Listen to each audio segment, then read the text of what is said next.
गुरुजी ये रणजीत सिंह जी हैं अच्छा। और ये कहते हैं कि अगर आत्मा ही ब्रह्म है, हाँ। आत्मा ही सत्य है, तो आत्मा अनेक कैसे हैं? आत्मा को तो एक होना चाहिए। तो इनकी इस बात का क्या जवाब हो सकता है? बात यह है, आपने अलग अलग शास्त्रों की बात जो है अलग अलग बात की है।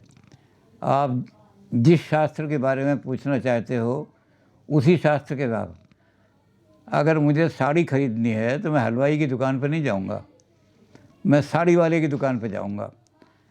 तो अगर आत्मा की अनेकता की बात करते हैं तो आपको वो दर्शन पढ़ने पड़ेंगे जिसमें आत्मा को अनेक माना गया है। जैन दर्शन आत्मा को अनेक मानता है,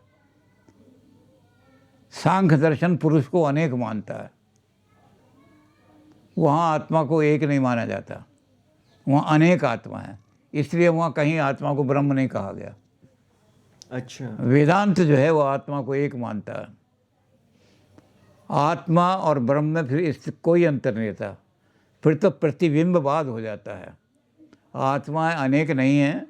जैसे अलग अलग घट होते हैं रखे हुए, घड़े रख दो अलग अलग, और एक चंद्रमा जो है उसका प्रतिबिंब पड़ेगा।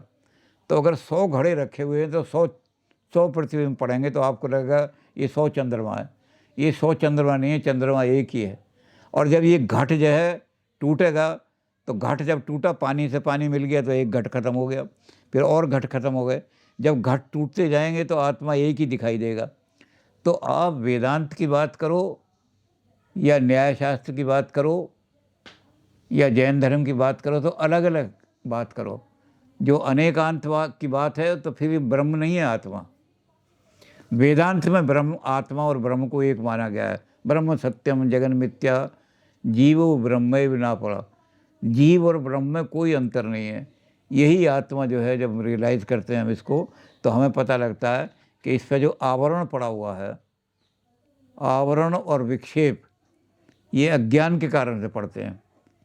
जैसे सांप रस्सी पड़ी हुई है, तो अज्ञान के कारण से, अंधकार के कारण से क्या होता है कि वो उसको ढक लेता है अज्ञान। रस्सी ढक गई और विक्षेप करता है हमारा अज्ञान, सांप दिखाई देने लगता है, हम चीखते हैं उसको, सांप है सांप है। लेकिन क्या होता है कि हमें कुछ करने की ज़रूरत नहीं, केवल लाइट जला दो, ज्ञान आ गया।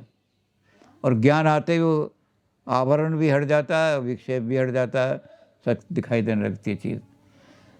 तो जब हम इस आवरण को, जो अनेकांत का आवरण है और विक्षेप हो रहा है इसके अंदर, हम अज्ञान विक्षेप कर रहा है, तो उस विक्षेप को, उसको जब हटा देंगे तो हमें पता लगेगा कि यह आत्मा ही ब्रह्म है, इनमें कोई अंतर नहीं है।